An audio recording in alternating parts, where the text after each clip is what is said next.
Turkey is issuing more work permits to Syrians to help them get back on their feet. The country issued nearly 74,000 work permits in 2016, with Syrian refugees receiving the largest share. Now, Mobin Nasser met some of them to find out how a license to work in Turkey affects their lives. It's lunchtime in Istanbul, and customers are lining up for falafel at this shop in the Fatih neighborhood. Ali and other workers here have been serving up these tasty meals for a year now, ever since they fled the war in Syria. When he arrived, Ali didn't know how to obtain a work permit or set up a business in Turkey.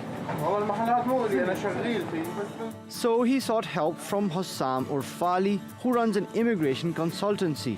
Orfali says because of the turmoil in their country, more Syrians are trying to find work and settle down in Turkey.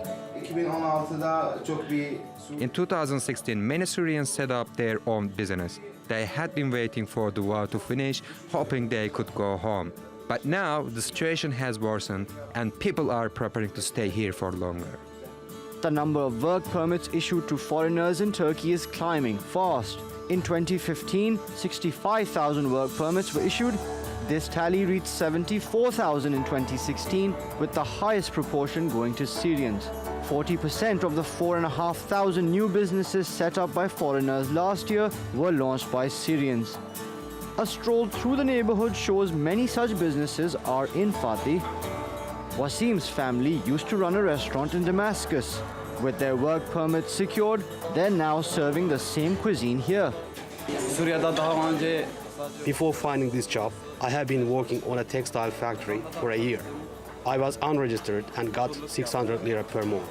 After learning Turkish, I got a work permit and started working here last year.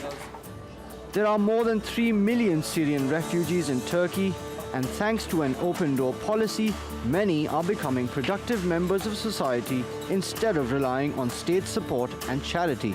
Mobin Nasser, Trtworld.